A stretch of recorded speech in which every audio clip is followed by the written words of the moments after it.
In 2020, Chef's community of developers, documentation writers, testers, and DevOps enthusiasts delivered some of the most exciting improvements in our history, and yet you don't even know their names. This is where all that changes. This year, the Habitat Oregon GitHub had over 40 individual contributors, but these two stand out in the world of Habitat core plans. The Chef Cookbooks org had over 50 contributors this year, and one of the best improvements this year was when Chef Vault was finally made scalable. Our beloved Test Kitchen had over 62 contributions in 2020 from 62 contributors, but the highlights were definitely allowing includes and exclude filters in the lifecycle hooks, the drastic improvement in usability and bug squashing, and the ability to upload files using Test Kitchen. The InSpec org had nearly 100 contributors, and InSpec resource got so many additions and improvements, including the addition of InSpec AliCloud resources, InSpec resources to test AWS resources, and just improved quality of InSpec resources overall! The Chef org blew us away though with 219, that's 219 contributors from Chef's community. There is no way we could highlight all the amazing contributions here, but we can't resist just a few, because who can forget the amazing improvements to the Windows experience, and the importance of reporting issues well overall, and the expansive improvements to Ojai. While we appreciate every single person who joins us on this journey, some folks were able to spend a significant amount of time and effort improving the lives of DevOps operators in 2020, and we are so grateful to share this space. Visit AwesomeChefAwards.com to nominate the contributor you feel has done the most for the Chef community. Winner will be announced at ChefConf 2021, so visit AwesomeChefAwards.com now and join the Chef community today. Being highlighted here may result in side effects like feeling of inclusion or belonging, a desire to participate more, or get your friends involved. Go to AwesomeChefAwards.com now.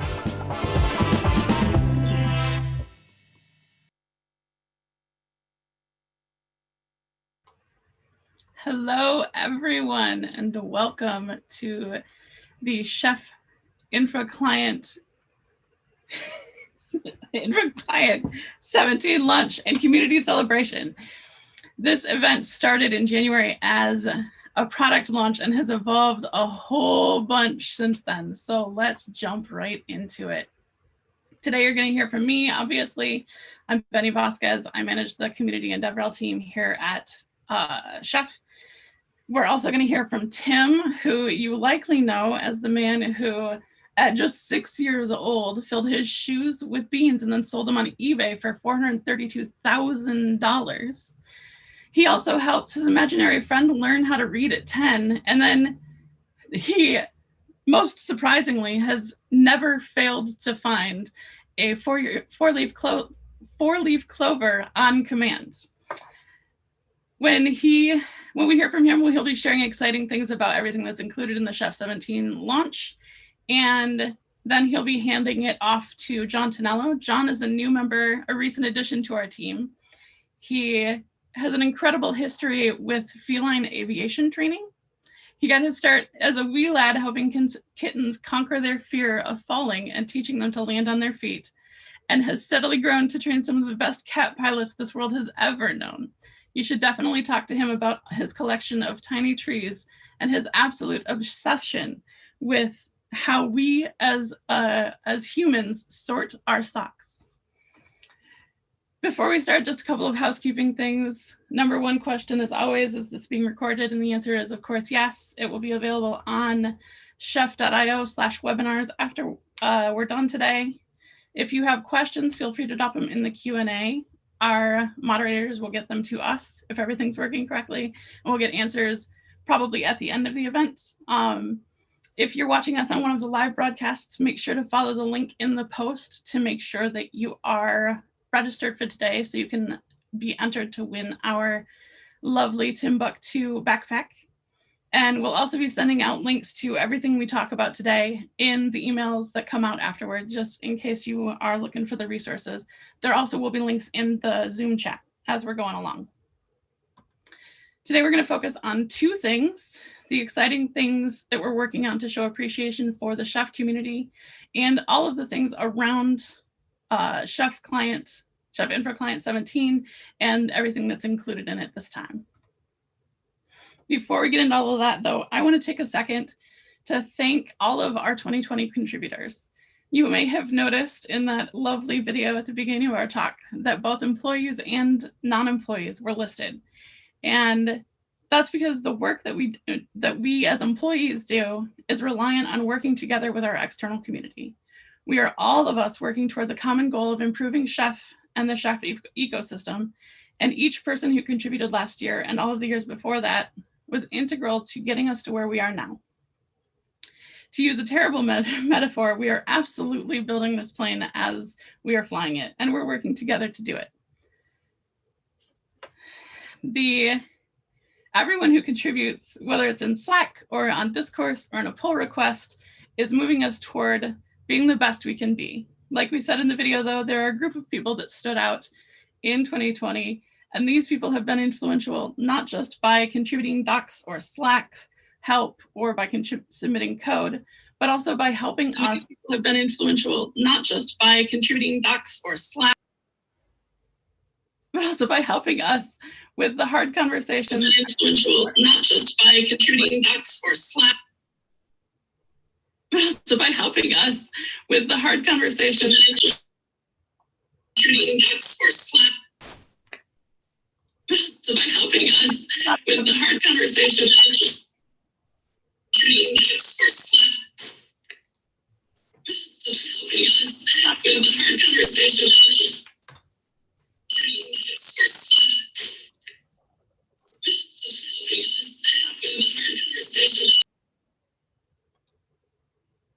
Give us 1 second.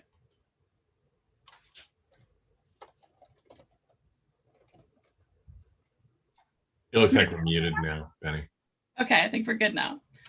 So, yeah, so these are the people that have not only, like I said, helped us in Slack or by contributing code or by helping each other, but by helping us have the hard conversations that we need to have and supporting us as we work to do better.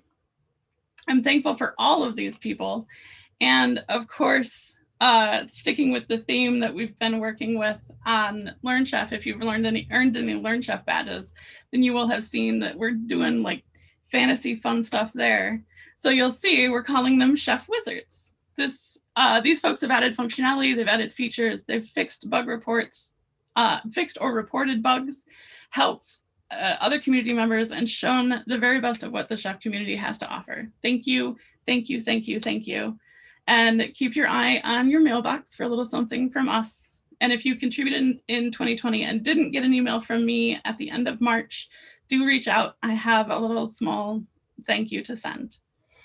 And with that, I get to hand it off to Tim for more conversation about what's included in the Chef Infra Client 17. All right, how you doing, everybody? You want to unshare real quick, Benny? Sweet. All right, well, it's an exciting day. I'm super pumped. We did ship Chef Infra Client 17 this morning. It's up, it's available, it's on Docker Hub, it's on downloads.chef.io. It is real. And I think it's time to celebrate. You may have noticed I have some balloons here. It is 9 in the morning, but it's time for a little bit of celebratory champagne to get started. I see people are in different parts of the world. It might make a little more sense for drinking there, but you know, I'm very excited for this. So cheers. And now we get to see if this works. We've all been waiting.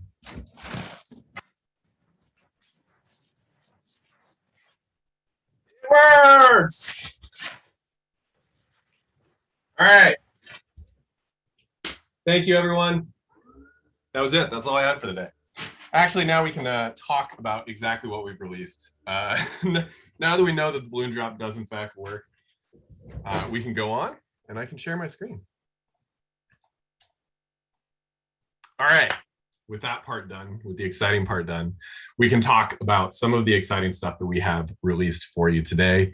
I like to always start out with numbers. It's always great to see exactly what has gone into a release. This one's been particularly exciting. Straight off the top here, 39 community contributions directly into Chef Client and Ojai. Super great number to see. Very, very excited for that. We also have 300 PRs merged overall. I'm sure the number is wrong. I grabbed this like 2 days ago. It's probably like 304 now, but it's really hard to resist nice even numbers. So we'll just go with 300 and we'll say that it was 300.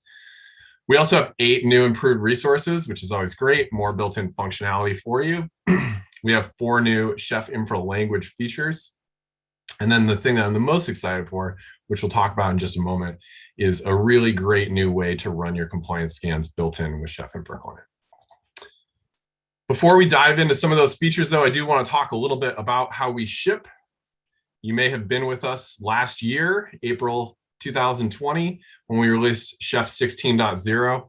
Obviously, we're here today, 1 year later. We do a major release of Chef Infra Client every year. That lets us give a little bit of predictability to everyone out there. Also lets us make sure that we properly follow Semver. We're bringing any breaking changes or behavior changes or something that might impact your infrastructure. We can bring that in once a year in a really predictable way.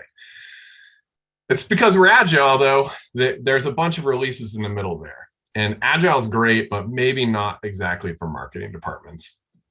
We've had 13 different releases over the year, 13 releases packed full of all kinds of other great features that probably were missed by most people, certainly by anybody who's not following religiously on our discourse or in our community Slack. All kinds of great stuff coming out there. So I did want to cover a little bit of that. And we are going to be talking about some of the stuff that we've shipped pretty recently because we kind of consider that to be part of 17.0 from a launch perspective. We're celebrating all the stuff we've done as a community, all the stuff we've done as a company over that last year. So over the last year, obviously the numbers are bigger. We've got 888 PRs. Again, I'm sure that's wrong, but it just happened to be this wonderfully round number, and I just couldn't resist sticking with it and not updating it for like the last 4 or 5 PRs that were merged. This is just Ojai. This is just Chef. This is just a few of our key libraries. There's tons more content that's been added here, especially when we talk about Chef InSpec being part of every Chef Infra client. Tons more work that happened there. This is easily 1,500 PRs that were merged overall, but just in the core content, 888 PRs, which is a really exciting number.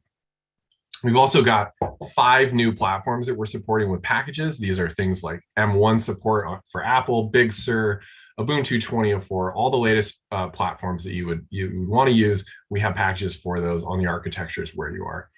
We've got 7 new platforms that we're detecting in Ojai. These are things like derivative operating systems, things like Alma Linux or Phas. These are things that we can detect and know that they'll work because they'll work just like a Debian or a Red Hat or an Ubuntu. We have 6 new core resources, which is always very exciting. We get more functionality built right into the client. You don't need to have to go searching for community cookbooks or write your own content because it's right there for you. We got 65 resource updates. That's a really, really exciting number. A ton of content there across the board, affecting all the platforms that we support, making sure that there's always great built-in resources to get you going. And then there's an enormous pile of other features and enhancements. There's all kinds of stuff. I read through all the release notes. It's about 20 pages total in the last year. Clearly too much to put on a little panel slide like this, but very, very cool stuff that has been going on within our product launches. So with that, let's go on a little bit of journey and start talking about what we have coming to you specifically in 17.0 that is available today. The feature that we're the most excited about right now is our new Chef Infra Client compliance phase. This is a really great new way to run compliance and auditing right in your Chef Infra client without any third-party content. You don't have to have the audit cookbook anymore. You don't have to write your own cookbooks for doing compliance and auditing. It's all built into the Chef Infra client using the InSpec engine, using the profiles that you already have, and it's a fantastic new feature. We've got a great community contribution that's made this really great for our demos. There's also it's a new reporter that allows you right on the CLI to see the output. So you can send your data to InSpec, you can send it to a JSON file or whatever. other endpoint you were sending your compliance data to, but you can also see that output right there, which thank you so much for that, because that really makes demos possible. Always exciting to have those. Why I'm excited for this, why we're excited for this feature is really what it's not, though. This is not something that is going to require a giant migration. This is a great feature in terms of how we opt into it. If you're using the audit cookbook, you can keep using the audit cookbook. That'll be fine. Use 17.0, continue to use the audit cookbook. It'll be perfect. But if you want to migrate to this, all you have to do is remove the audit cookbook and set a single attribute, and you'll get this new compliance phase fully backwards compatible. It'll execute roughly how it did before, but a lot better. And it'll send data to automate just like you're used to. The great thing about having this built in, though, is that there's nothing to manage, nothing to dep solve. You don't have another cookbook that you have to bring into your environment. You don't have to pull something off of supermarket, make sure you keep it up to date. You don't have to, bring it into your Chef server. You don't have to dep solve it with Burks or policy files. It's just there. It's built-in content. It's the best kind of content. And there's also nothing to sync, right? Because it's built in, you don't have to bring this down to nodes. So if you're out somewhere with a kiosk system or somewhere where you have really low bandwidth internet, maybe you're managing laptops and you don't know exactly what kind of connectivity you're going to have, you don't have to worry about syncing down this additional content. It's going to be right built into the client. It'll always work. It'll always be fine. And then the last one, which is very exciting for me, I love upgrades and making upgrades possible. There's nothing to upgrade here. This content is always going to come with the Chef Infra Client. It's always going to be the most up-to-date content. It's always going to have gone through our testing process, and we'll make sure that it works perfectly for you. So you don't have to worry about upgrading this, which just makes those upgrades between Chef Infra Client versions that much easier, which is always great. And with that, with the Chef Infra Client compliance phase, it's really time to talk about infrastructure as code and what infrastructure as code means in 2021. This word is kind of at the heart of everything that we are at Chef and everything that ops code was, going all the way back to our founding. Adam Jacob went and traveled the world telling people about infrastructure as code and how they could have high velocity DevOps teams when that was really a new term out there. But this word, it's not really holding what it used to. It's 2021. Things are different. Our infrastructure is different, our needs are different, and particularly when we start talking about not just development teams working with infrastructure teams as DevOps, we're talking now about the addition of security teams, compliance and auditing teams, and DevSecOps. And infrastructure as code really kind of falls apart at that point. So this isn't a word that we want to use anymore. It's certainly something that we think is very dated at this point. We think that the new word is really policy as code. And what policy as code means is not just us managing our infrastructure as code, but managing our security and auditing as code as well. We can bring that all in as policy and manage that policy end to end through Chef products. And this is a little bit of what that looks like. It might look familiar. That's the point. If you've been using Chef, you're really familiar probably with this process of how you go about getting changes into production. And that starts on the left where we create and test our policies. Those policies could be Chef Infra Client recipes or custom resources, or they could be InSpec profiles for your compliance. You're going to test those locally. You're going to iterate on them. You're going to go through and make sure they all work, take them through things like Test Kitchen and Cookstyle, get them to a really great state. Then you'll push them through a pipeline onto your servers. That's where we're going to talk about system state enforcement. It doesn't matter where we are. We could be on a server in the cloud. We could be on an on-prem server. We could be on an edge device. We could be on a kiosk in a mall. It's all the same. We'll manage it. We'll enforce that state that you set out in your infrastructure policy, and then we'll complete that compliance and auditing and send all that data up to our next phase, which is data aggregation and validation. Data aggregation and validation is in Chef Automate. This is where we're giving you a single view where you can see what's happening in your infrastructure. You can see the infrastructure changes that you're making, as well as the status of your compliance and auditing. And you get that all in a single view, but better than that, you can also export that data out. You can send that data to Slack, you can send that data to email, or you can push that data up into other places like ServiceNow, take that through existing workflows that you have for your business. So this is Chef Policy as Code. You're gonna hear more about this. This is really how we see the 21st century infrastructure management working. And there's a lot of advantages when we start talking about policy compliance in a policy as code world. When we bring this in and we start managing this within our existing policy as code frameworks, and we really practice DevSecOps, we get a lot of great advantages. One of the big ones is we start to collaborate, right? We're not just talking again about dev and ops teams working together. We're bringing that single pipeline, single tool where we can all work together no matter what team we're on in a single product. We're really enabling scalability by having that single pipeline, by not having manual gates. We don't have Excel documents. We don't have manual audits. We don't have processes we have to go through before we can take something to production securely. We make that part of our development process. And that means that we can really scale our business, get velocity with our releases. And part of that is because we're shifting left, right? We're taking all these things that used to be really manual processes that blocked our releases, and we're making them part of our development process. We're bringing that into that work we do on Chef Workstation and making sure that we're secure from the initial time we develop that code. And that's also giving us continuous visibility into this. Again, because we're pushing all that data into Automate, we're making sure that as we take something to a development environment or a staging environment, it won't matter. Either way, it's going to have full compliance visibility. Anyone in management, everyone on that team can always see what's going on there, and we'll have that notification again into other places like ServiceNow or Slack or email if we need to do that. So with that, I'm going to pass things off to John. He's going to give us a demo, and he's going to talk about what policy as code looks like with a really great introduction way to show you how easy it is to switch everything over. Thanks, Tim. Hi, everybody. We were very happy to see the balloons fall correctly.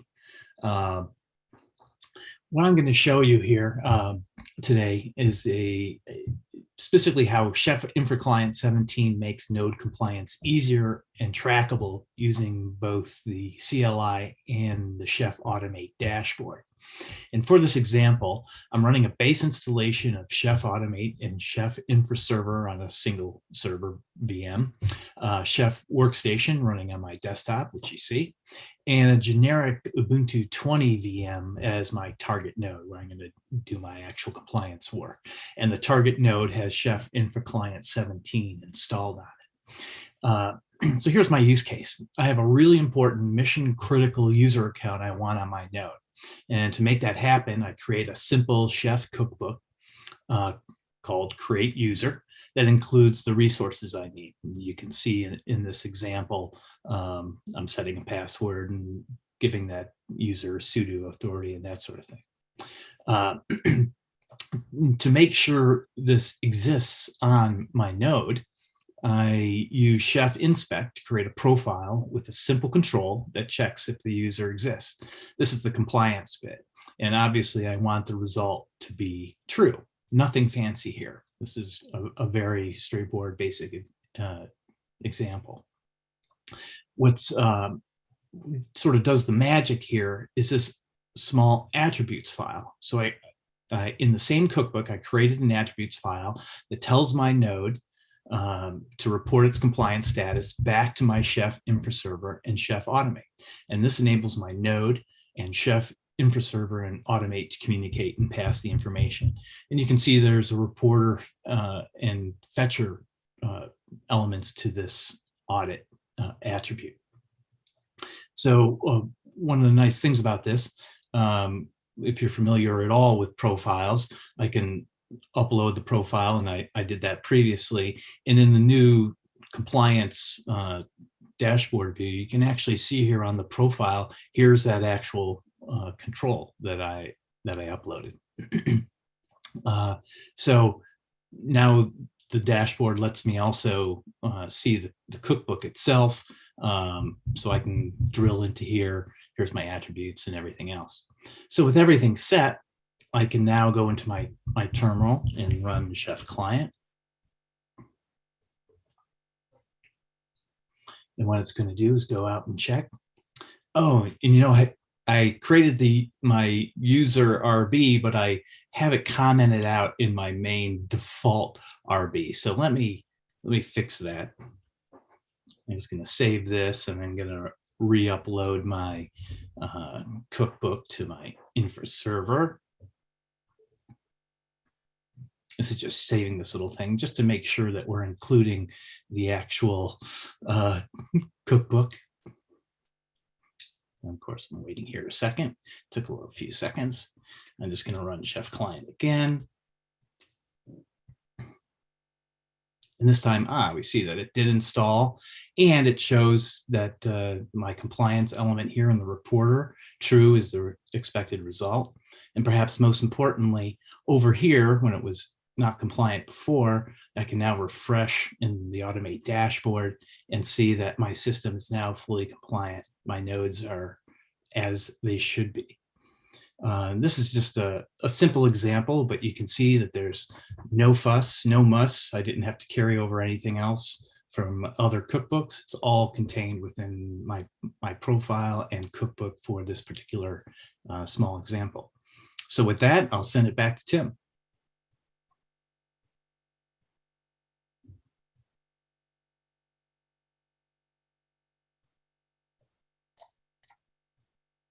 Of course, I lose my view as soon as I flip back there. All right, thanks, John. That was great. Really cool to see, especially seeing that new CLI reporter that we have available for you. It really makes it great for demos. It also is fantastic if you're trying to troubleshoot right on the CLI. You can see that in Automate as always, but you can see it as well on the CLI. Really fantastic new feature there. We've got a few other things that we want to talk about for the Chef Infra Client 17 release. Like I said, there's a whole bunch of stuff we've been doing over the last year, way too much to be able to possibly get into a presentation like this. It will also have our release notes available that go into detail on a lot of our other changes that are happening in this release. But there's a few other things we do want to cover. First, we want to talk about some of our increased platform coverage and support, our improved cloud detection and security, and then one of my favorites, which is improved performance. Everybody likes free performance. It's always good. So with that, let's talk about some improved platform support. ARM is really eating the world right now. Amazon had some recent data that came out that was showing that 50% of systems that were launched were sitting on ARM, or 50% of Linux instances were on ARM. That is amazing compared to where we were just a few years ago, where ARM on Linux, was just nothing. And the good news is that we fully support ARM. We have improved ARM detection within OHI, and we have nice ARM infra language helpers that we've really gone through and improved. You can check to see exactly what ARM releases you're on, because there's a whole bunch of different kinds of ARM out there, which is the joys of ARM. We also have packages for all the major Linux distributions for ARM. So it doesn't matter if you're on SLES or Ubuntu or RHEL or Amazon 2, we'll have packages for you there. And then we got a great community contribution here. We have ARM containers for Test Kitchen. If you're using Docker to test with Test Kitchen, we've got ARM containers for all those operating systems that support ARM. That's really great. You can get this into your CI pipelines. You can start testing your systems in CI on the exact architecture you're going to be running them in production, which is really, really helpful way to test. So thank you, Jason, for that one. On the Mac side, it's been a really big year for Apple. Obviously, again, ARM is kind of eating the world here as well, right? Apple's switching to an entirely new processor architecture, and that was a challenging one, but we do support that as well, along with native packages and Big Sur packages for everybody who's on M1 or on the now traditional Intel systems. We have that. We've also got improved support for macOS profiles. This is a lot of changes that have happened in Big Sur. Apple's really done a lot to lock down the system to improve security. It's made things kind of a challenge to manage. One of the reactions that we made to that was improving how we handle handle profiles. That gives you a lot more robust support for creating complex profiles on your system. We also have a new Homebrew update resource. Homebrew, just kind of like apt, requires you to have the latest package cache data. If you want to install new packages, if you want to do things like upgrades, you have to know about those packages first. So it's really important to make sure you can go and fetch that package cache. The Homebrew update resource allows you to do that. And then we also have another great one that was probably definitely missed, I would say, is that we now collect package information for macOS and OHI.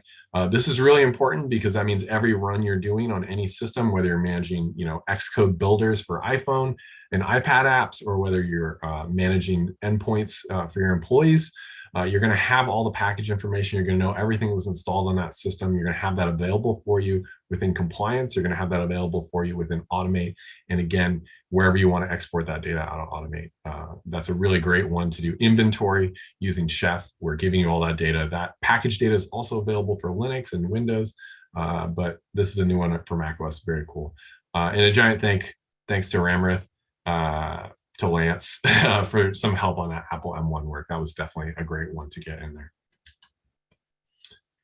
Things have been really busy for us as well on the Windows side. You'll notice that this slide is a lot bigger than some of the other slides. We've got a ton of great new functionality this year for Windows. We've got 2 new great security resources, the Windows Audit Policy and Windows Firewall Profile resources.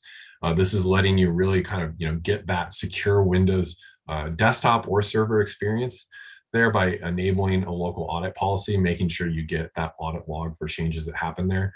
And then firewall profiles are a really handy way to manage your Windows firewall. We also have the Windows Firewall Rule resource in addition to this. This gives you complete firewall managed on Windows systems. We've seen some really great across the board improvements for Windows resources. Again, this is one of those things, there was just way too many awesome things to mention here, but we've seen improvements to the user and group creation. We've seen all kinds of fantastic improvements to things like Windows Certificate, Windows Task, tons of great community contributions there. So thanks to everybody for that. We've also seen some really large performance improvements across the board, especially if you're using PowerShell usage in any of your resources, or you're using resources in Chef under the hood or PowerShell. Tons and tons of performance improvements there. Definitely giving away my future slide on performance here, but this is a really great one for Windows users. We're now supporting PowerShell Core. Microsoft's going on a pretty big journey right now and kind of moving away from the legacy now system PowerShell and moving to PowerShell Core. We now have support for that. And the best part of that is they work side by side. So you can have resources that on one side are using the existing built-in system PowerShell, and then you can also execute PowerShell Core support so that you can have your own migration. You don't have to do that all at once and kind of flip the bit there. You can go resource by resource and decide where you want to execute in each version of PowerShell. We've got a lot better system detection on the Windows side. We've aligned some of our detection better with Linux detection. So you'll see a whole bunch of improvements with OHI. Just recently in 17.0, we flipped over our file system detection. So we now have consistent file system detection and again, reporting up into Automate across all of our platforms. So macOS, Solaris, BSD, Windows, everything is all the same now.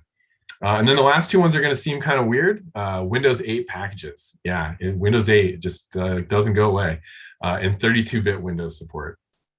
We are producing Windows 8 packages. It turns out there is a ton of Windows 8 embedded systems out there, and there's also a whole bunch of 32-bit Windows kiosks and cash registers and all these other systems are out there in the world. We've improved both those supports. Windows 8 always worked for us. You could install the other packages, but now we have official packages that go through a test pipeline there, and we've done a whole bunch of work to improve our 32-bit support in Windows, particularly around how PowerShell is executed there. Again, thanks to everybody that contributed here. We got some really fantastic Windows contributions in this last year. And then we can't forget Linux, right? I'll just save this one for last. I know tons of people obviously out there are running Chef on Linux to manage those systems. We've got some great expanded platform detection. We've got a whole bunch of new platforms we're detecting and improving how we detect some of the existing platforms, speeding up that process.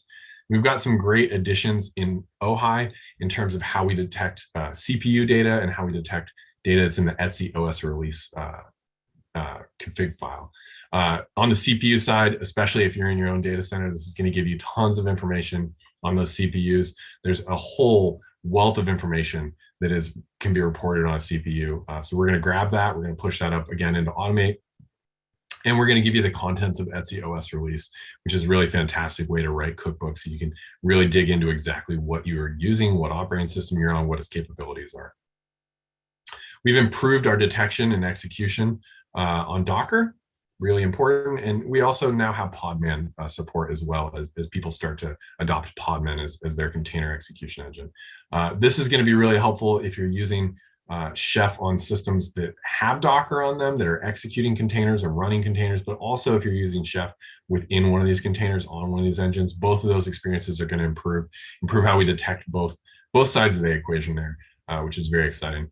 And then finally, if you have experienced the joys of FIPS, if you are a government contractor, a government agency, or really anyone doing any sort of business with the federal government in the US, you know the joys of FIPS.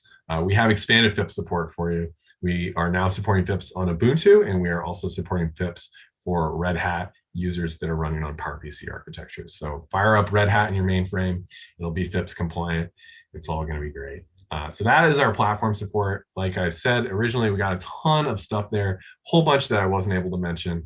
And really huge thank you to everybody that helped us with all that. We've gotten a ton of great community contributions that made that all possible.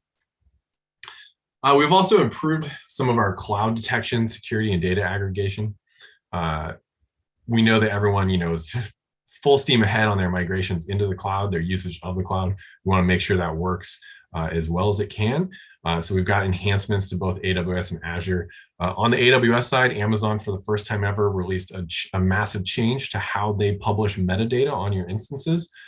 They have a new IMDS v2 metadata endpoint. This is a new secure endpoint, requires some token authentication, really locks down and makes sure you're not leaking out metadata information to other systems. We support that now, so if you want to flip your systems over to that new secure endpoint, or you want to spin up systems that work with both of them, you'll always get the most secure connection there, and you'll continue to get that data flowing in that you can use to write cookbooks. Very, very important information, not just for that inventory gathering, but also for making decisions within your cookbooks, see what regions you're in, what availability zones you're in, all kinds of great information like that. We're also gathering a whole bunch of new Amazon metadata as well. This is because we're using some of Amazon's latest APIs there. That's giving us information on things like elastic interfaces and GPUs, IAM role information gathering. And then another really cool one that I thought was interesting is Amazon is actually exposing scheduled and historical maintenance information. So you can, within Chef, see if a system is coming up for maintenance soon, which is always a fun one. Maybe I don't want to make this my production database. It's about to go down in a week. On the Azure side, we've got some really great improvements to how we detect Azure. Azure is a little bit tricky to actually tell if you're on a system in Azure. They don't really give you that data. So we've improved how we do that, particularly on the Windows side. It's now going to be much more reliable. You'll get that cloud information. You'll get the positive confirmation within OHI, within Chef, that you're using Azure. And we're also going to get additional data gathering there as well. We're using the latest Microsoft APIs, which is giving us a whole bunch of new metadata, great things you want to use for making decisions within your cookbooks. So again, thank you to everybody that was part of this. This is almost all, actually, well, half community contributions here probably, but we got some really great work that came in from the community to make this all possible. So thank you everyone involved in that.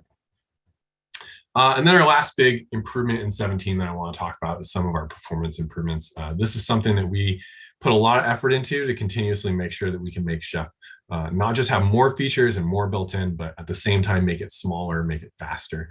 And the great news there is that we have made it smaller and faster in 17. 17 is smaller and faster than the last 16 releases. It's actually smaller and faster than 12 releases were, which is really great if you look at the number of features that we're delivering and really continuing to make that client smaller and smaller. We did that by reducing dependencies. One of the big ones is that we are no longer shipping the knife CLI in the huge number of dependencies it brings along within the Chef Infra Client. That's going to keep shipping in Chef Workstation, so no impact at all to how you do your workflow, but you won't have this management tool that ships on all of your infrastructure nodes. And that really helped us do this 10% reduction in package size and reduce dependencies. We've also done some really great optimizations that sped up startup time. So you'll see from the time you type Chef Client to the time you see the first line on the command line will be significantly faster. On Windows, you're going to get a 3x faster install time, which is great. That's also going to be the same for InSpec and for Chef Workstation as well. This is some underlying changes to how we manage our installers that really helped us speed that up. And then, like I was saying before, we've got huge performance improvements on Windows, particularly when you're using PowerShell. If you're a PowerShell user, if you're throwing a whole bunch of really small PowerShell code out there, either in PowerShell script resources, DSC script resources, DSC resources, a lot of resources there, or you're using one of our helpers like PowerShell exec or PowerShell out, those are going to be way faster in Chef 17 because we've done a ton of under the hood improvements to how we actually work and shell out to PowerShell. Very exciting stuff there. The next thing I want to talk about is not actually part of Chef Infra Client 17, but it really is part of our Chef Infra package overall. There's a little bit of blurred lines here when we talk about what infra means. It definitely means automate. We want to make sure that everyone is kind of aware. Automate is really the centerpiece of our tooling, particularly when we talk about automate with the embedded Chef server. Automate is not just where you're reporting to, but automate is where you're storing your data, storing your cookbooks, and where assistants are checking into. And we've brought some additional functionality there to make that even better. Previously, Automate was really your reporting tool. You could go there and you could see compliance data, you could see infra data after the fact in the runs, but you couldn't actually directly manage the systems. For that, you were either using Knife or Chef CLIs, or you were using our legacy Chef Manage UI. We brought the ability to manage servers into Automate. This allows you to add one or more Chef servers, one or more orgs within each of those servers, and really manage all the systems that are in those orgs, all the cookbooks that are in those orgs together. And this is a pretty cool change for us. It's another one of those things that we're really excited for. John showed a little bit of that, just viewing a cookbook here. I've got a similar one out of my home setup. This gives you a single UI for your entire Chef Infra experience. You don't have to flip between UIs if you want to use the UI. If you want to continue to use the command line, obviously that's going to continue to work. We're not going to break that. We want that for your pipelines. We want that for how you manage your systems. We want to give you a first-class UI experience for how you manage your infrastructure systems. This is going to give you a really great contrast between the desired state of those systems and the actual state. You'll be able to see failures easier. When you see them failing in a reporting side, if something went wrong, you'll be able to see exactly what you set on that system, what the cookbooks look like, drill into that without having to pop out to GitLab or GitHub or look at another UI or pull up any command lines. And that's really about continuous visibility, right? We want to make sure you have an idea of exactly what's going on within your infrastructure. And finally, we want to do it in a secure way. You're doing this all behind the authentication layer that we provide within Chef Automate. You're going to continue to see enhancements there to how we secure this data, how we provide you access control into those organizations, into those servers. And I think this is going to give you a really great way to manage that experience overall. The cool thing here is that we are shipping new features of this every 2 weeks. What we have right now is a read-only view of that data. We're continuously merging new functionality. We've merged in some of our first editing functionality for roles and environments. You're going to see more features shipping there every 2 weeks when the Automate team ships, because again, we like to do agile work. And I think you'll see, in the coming quarters, that this is going to be really an absolutely amazing experience for how you manage your Chef Infra systems. Next thing I want to go over, again, related to Chef Infra, but not directly in the Chef Infra client, is a lot of the work we've done in our Streamlined development experience in Chef Workstation.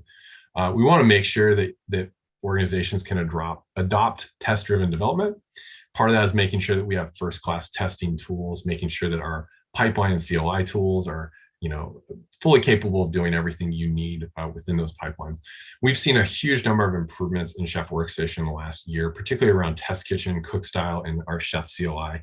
And we're really excited about what this means. On the Test Kitchen side, there's been some really fantastic community work that's happened there. Test Kitchen is a project that Chef sponsors. We have developers working on it, but it also gets a whole bunch of community contributions, not just from the Chef ecosystem, but other tools as well. We have people from all over the computing infrastructure, the infrastructure management world contributing to Test Kitchen, which is really great to see. But we've got improvements to drivers to be able to manage these instances wherever you are, right? We want to make sure that you can test systems in whatever sort of environment you are. And we want you to be able to test in environments that match your production environments. So if you're in AWS, you're in Azure, you're in OpenStack, or you want to test just locally on Vagrant, we have support for that. We've seen really great improvement across the board, tons of new features being added to all those different drivers. We've also seen great improvements, again, for Windows. Windows has been kind of a big theme for this year, but we've seen fantastic improvements for Windows, making it possible to do Docker work with Windows, improving how some of these cloud drivers work with Windows, to improving execution overall on Windows and performance on Windows. So we're very excited for that. And then again, we also have support for Podman. So if you want to use that as a replacement for Docker, you can switch that out, and Kitchen Docking will work just fine there. And then the last one to mention is just overall performance improvements. If you're running a CI environment, you want to kick that concurrency up as high as you can. You want to test as many things at once. We've done a whole bunch of improvements to how concurrency works in Test Kitchen that make it so that you can run highly concurrent test executions, which are really great to put beefy CI environments behind your infrastructure and just ramp through as many things as you can at a time.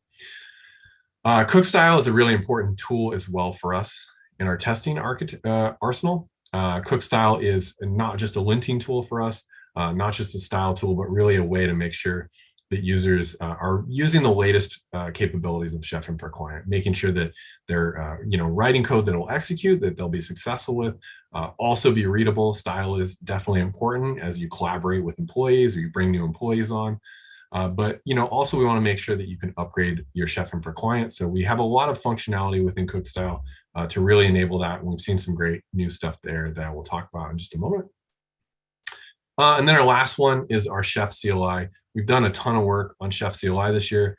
We've added a bunch of new functionality there in Go, which is really speeding up that experience. You're going to see more of that as we port more of that code into Go. You'll get a native command for really snappy experience. Some of that functionality from Knife will come into the Chef CLI, hopefully, and we'll get some really great run there. But we expanded how policy files are supported within the Chef CLI, fixed a whole bunch of corner cases there that were making it really tricky sometimes to manage policy files within your CI runs. So huge improvements there. Also the Chef Generate command, which generates cookbooks or resources, attributes files, all kinds of different stuff, chef repos. We've improved all that content, so we make sure that we're always generating the best practice cookbooks for you. So if you want to get started today, Chef Generate, you'll get the latest content when you're creating that new cookbook. And then last but not least, this one is near and dear to my heart. Chef Cookstyle got a whole bunch of enhancements over the last year. There are 40 new cops in Chef Cookstyle at this point. That brings it actually to 224, which is very exciting. I remember when I merged that first one in. So 224 is a really fantastic number there. Like I said before, Chef Cookstyle is more than just style. It'll definitely go through and stylize all your code, make it easier to read, make it easier to share with other people. But the example here on the right, Chef Correctness, these are cops that will run through and will make sure that you're making the right decisions. You're writing code that is actually functional. A lot of times there's code that you think might do one thing. You're using a resource with a little bit wrong syntax. So we'll highlight that for you. We'll make sure your notifications are correct, your platform detection is correct, that everything you're doing is going to really be correct code that's going to execute the way you think it will. We added a ton of auto correction there. We want to make sure that you can just apply Cookstyle, and where it can safely, it'll just go through and auto correct all that code to use the right things. If we see, an incorrect platform name and it's very obvious what you meant, we'll just rewrite it to the right one for you. Or if you're using that wrong notification syntax, we can just rewrite it to the right syntax for you. We've added a ton of documentation. These are actually all documented up on docs.chef.io now. So there's 224 documentation pages. It might be like 50% of the docs right now. Decent chance. Every time you see an alert now on the CLI, you'll get that link right up in the doc site. Will give you the ability to go through and figure out what you need to do. If it can't be auto-corrected, what you need to do to go through to fix that code. And then we just got a ton of new improvements there. Huge performance improvements that came out of the Rubocop community. Cookstyle is powered by Rubocop. The team managing Rubocop has just done an absolutely phenomenal job over the last year with that tool. And we've got great integrations now. Our Chef integration plugin for VS Code, if you're not using it, you should definitely go get that now. It's got fantastic integration for Cookstyle, lets you see those code issues right in your editor as you're typing, gives you that nice instant feedback to what you're writing. And that is a nice new improvement. So definitely, go check out our docs here. And then the last thing that I will leave you with is this. Besides the fact that you should go install Chef Infra Client 17, and you should definitely go get the new Workstation for the new Test Kitchen, the new Cookstyle, the new Chef CLI, and you should definitely set your Automate to auto update so you get the latest InfraView functionality. You also want to make sure that you go to our discourse and you subscribe to our release announcements, because that way you'll see everything that happened in between these major releases. You'll see that 17.1 release that we're already working on. You'll see that 17.2 and 17.13 before we have our announcement next year about 18. And with that, I'm going to hand it off to Benny. So thanks for coming, everybody. It's okay, Tim. You'll be back. I'll bring you back. Thanks, Tim. That was awesome. And now I get to tell you about some new community programs that we're launching. So this year we're adding a new type of community recognition program, obviously. It's what we did was pull the GitHub handles and email addresses from all of the contributions in 2020, and then I reached out to them directly. The video that you saw at the beginning of today's event is part of that recognition program, and we'll be expanding it even more in the future. This year, we're including a handwritten note, a thank you note, some stickers, a free ticket to ChefConf, and in addition to that thank you, we'll also bring people in for a meeting with the Corsi leadership, the Progress Corsi, which is Chef. And we'll see what other stuff we can add too. We are also starting a regular, about every 6 weeks, community roadmap update. The first one is on May 6th, and will be included in we'll include our beloved Bean Man Tim. If you have any questions about where we're going with the roadmap or anything like that, that'll be the best place to go. It'll include, in addition to Tim, we'll have a couple of other product managers and Prashanth, our director of software engineering and product management. If you haven't seen that announcement yet, it's in the community Slack in the announcements channel. I dropped it there last night, or you can, I'm sure you'll see it on Slack or on Twitter and Facebook and LinkedIn. Some other community related stuff we're adding will be around badging and discourse and Badger, if you've used that for Learn Chef at all. There'll be a lot more live streams, a lot more interactive content there, maybe even a hackathon if we can make that work around ChefConf. And if you haven't heard, we are in fact doing ChefConf this year, where we've moved it to September so that we have a bit more time to deliver an actual worthwhile event. And this year, like last year, it's going to look a lot different from what we've done in the past. It's going to be a digital event. If we get closer and things are super safe, then we'll be able to hopefully add in some like local meetups or something so we can see your beautiful faces. For the 6 of you that aren't familiar yet, ChefConf is our annual conference. It's a user conference, and it's our time to get together with our community and learn from each other and share what we've done in the last year. One of the ways that we have long loved to recognize the contributors to our community and the hard work that everybody brings is through our awesome chef awards. And I'm thrilled to say those are also back this year. As you have heard me say many times, the chef community is full of amazing humans that do exceptional things every day. And our awesome chef awards are given to some of the most remarkable of those.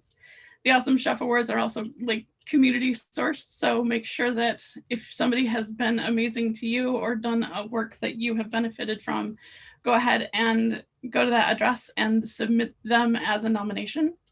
These people are people who've dramatically improved the chef community, either its ecosystem, its tools, or who have helped further the goals of improving DevOps globally. So as members of the community, definitely, it's on you to nominate the people who help the most, who are answering your questions, who are helping you with pull requests, or helping you diagnose errors or answer questions on Discourse or Slack, the ones who are submitting the best pull requests, and those who are doing some of the most incredible work in our ecosystem have to be put out there by you. Nominate early, nominate often, nominate as many times as you want. And that's actually just about it for us. I do want to let you know that we're going to be sharing a ton of resources after the event. You'll have access to this recording. You'll have also in our emails that go out, you'll have a link to the ChefConf Save the Date. there's a blog that went live earlier today, about the product there's and all of the places you can get more information there. The release notes are a great resource, and there's a product guide. We're also having if you've been paying attention, we had a bunch of Shape Up Your Infra webinars that started in either January or February, and we've got 3 more of those coming that include some of our community members as presenters. And we've got this new ebook coming too, so all kinds of fun stuff. And we've got a ton of questions already actually, but as you're submitting them, I'll ask John and Tim to join me, and we'll go through some of the questions that we have seen come in already. It's gonna be a good time. Okay, so 20 questions. All right. During your demo, I don't know who wants to answer this, but I saw it come up during your demo. They were asking, does this apply to multi-cloud usage, or is it only for on-premises? No, this is something that will work anywhere. I was running an example automate server with the embedded Chef Infra server in my lab, but you could be running that in production, you'd be running it in the cloud. The cookbooks are standard cookbooks. The only truly unique thing was the Chef Infra 17 client that was running on the target node, but this can run anywhere on any of our supported platforms. Awesome. How does the new reporting work with Test Kitchen? Yeah, you can set those same attributes, get the CLI reporting, and you can also push that up into Automate if you want. If you wanted to have a Test Kitchen run, show up in Automate, that's definitely an option. There's also other reporters as well. We support pushing that data to Chef server up into Automate or to Automate directly. There's also a JSON file, but that CLI output report is pretty handy in Test Kitchen as you're going through and kind of iterating on that policy. Gives you the ability to kind of, avoid what John had there. Don't push out the compliance profile and then go, oh, whoops, my cookbook didn't work. You want to see that on your local workstation, and you can test it and you can run that compliance code as well on your local workstation. Pretty much similar to kind of how you would have before, written InSpec tests that you would run within Chef. And that's the cool part, right? We have a single language here. That's the language you use to test the infrastructure as well as the compliance. So every time we improve anything for compliance or for infrastructure, you're going to get that shared code base, which is really fun. Very cool. Earlier we were talking about containers. Does this mean that Chef can function as microservices? Chef itself is not going to work as a microservice, but we do see a lot of people who run Chef in a containerized workload. I mean, that's really when you're running kitchen docking, that's really what you're doing there, is configuring that system with a containerized Chef. And we do have Chef Client as well as InSpec and Chef Workstation pushed up actually to Docker Hub. So if you want to pull down any of those and pull them into CI workloads, that's where they're really handy, is to run them in CI systems. But then not specifically as a microservice. If you want to configure microservices with Chef, that's certainly possible though. Awesome. Are there any plans to have Chef Habitat support ARM64 in the near future? That's another Tim question. That's definitely not a Tim question. That's not a question for me. We could definitely get that to our product manager for Habitat, and I'm sure they could get back to you about all of those sorts of questions. You can drop them in. Actually, if you want, you can join the community Slack and we can have conversations there. Yeah, those are great places to have those sorts of conversations. I'm not the person to ask about Habitat though. No? Nope. Come on. Are you the master of everything? Nope. In order to take advantage of the unified UX, do we just need to upgrade to the latest version of Chef Automate, or do we need to upgrade Chef to Chef 17 as well? That infra view that John was showing off there with that new functionality, that's part of the new Automate. So if you install the Automate that I think came out on Monday, you'll have that. If you install the Automate from 2 weeks earlier, you'll have a little bit less of that. But yeah, just the new Automate will give you that new infra view, and then you can just add an existing Chef server If you're setting up a brand new Chef infrastructure, day one today, I would definitely use our embedded Chef server and automate. That's going to be the easiest path forward for anybody. If you've got an existing automate server and an existing Chef server, feel free to leave it. That'll continue to work just fine. But the embedded Chef server is really fantastic, especially when you're doing the compliance work, because it just flows right through without any setup.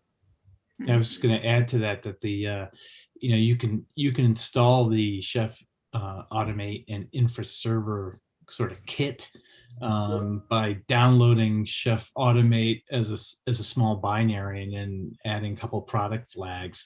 And not only does it spin up and give you everything you saw in my environment, but it already has things like data connectors turned on. So when you're configuring your credentials file on your workstation, that information is automatically going to feed. You don't have to patch with a config.toml on the Chef Automate server.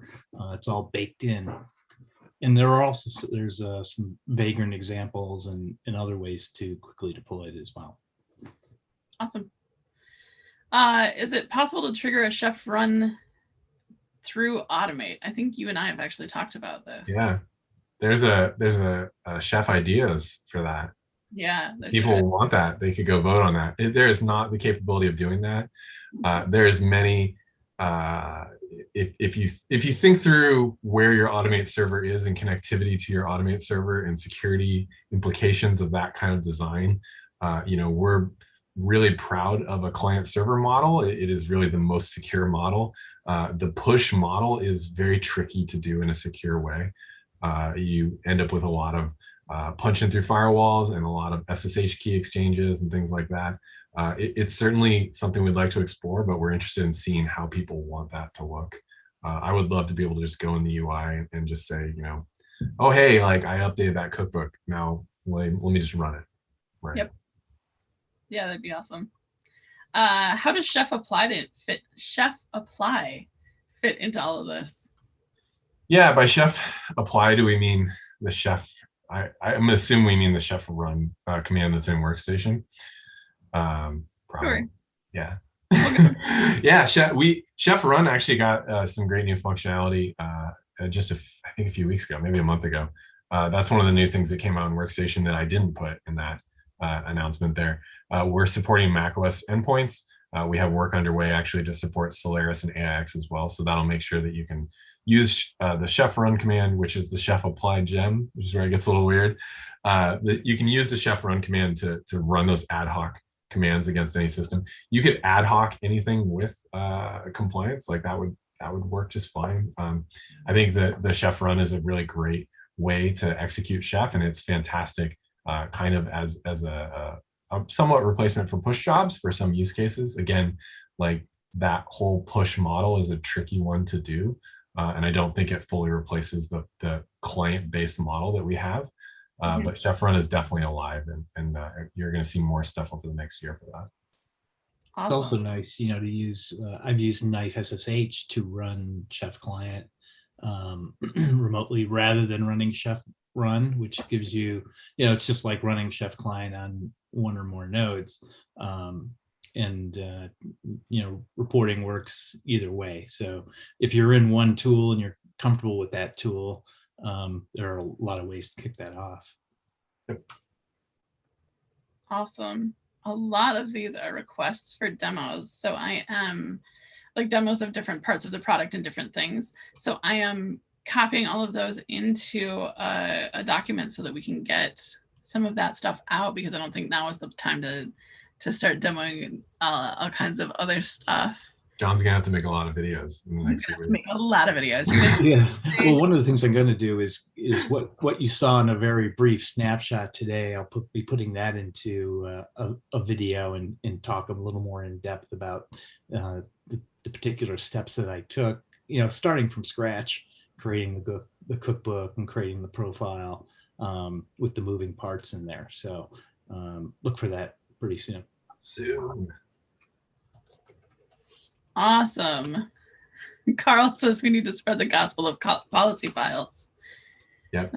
Absolutely true. let's see.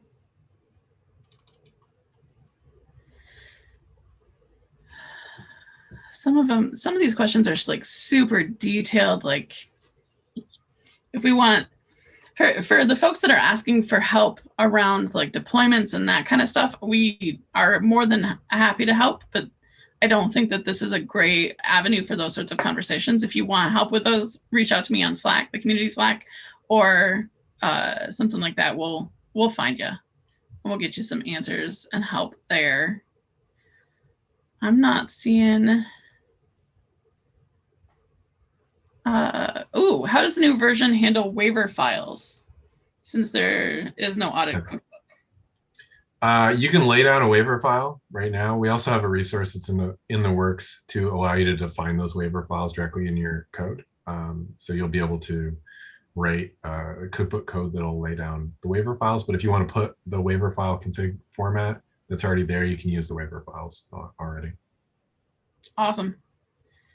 Awesome. Just works. Very cool.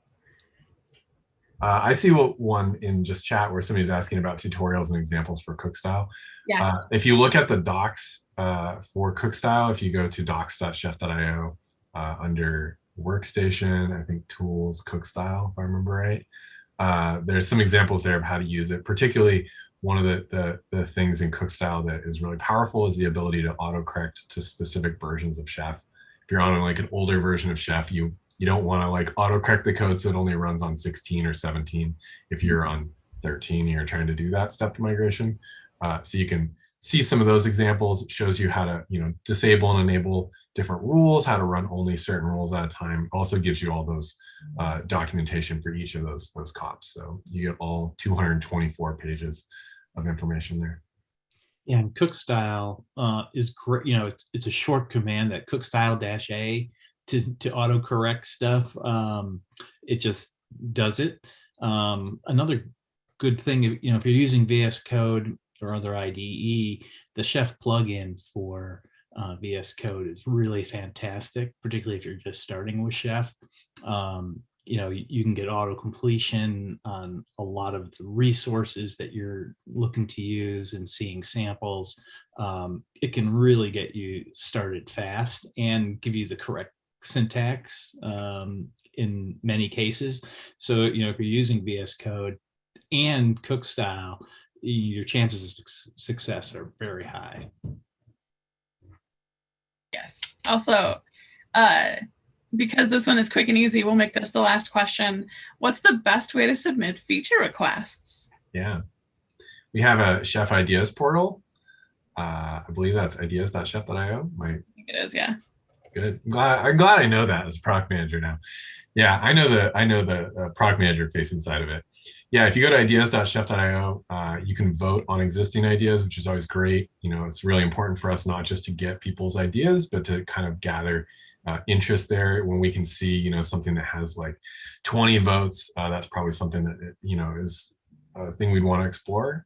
We definitely look at that data. We have meetings every week where we go over all the ideas that come in and kind of talk about where those things fit in our roadmap and how that directs the future direction of what we're building. A lot of the stuff here you see, particularly some of the things about Chef Run supported platforms and some expansion we're looking at doing there, came directly out of that ideas portal. So keep submitting those. It's not a memory hole.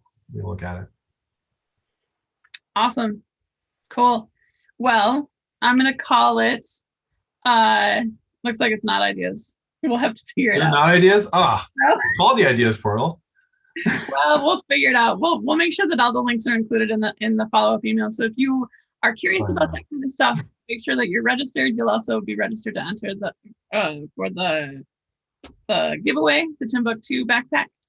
And if you had questions that were not answered, feel free to find us on Slack or send me an email, community@chef.io. community@chef.io. We'll get you to the DevRel team and we'll get you answers and get you help. This was awesome. Thanks, Tim, for the balloon drop. That was honestly maybe the highlight of my day. I'm glad it worked. Yeah. You have some champagne. $16 well spent right there. All right. Thanks, everyone. Have a great Thanks for coming, day. everybody. Bye.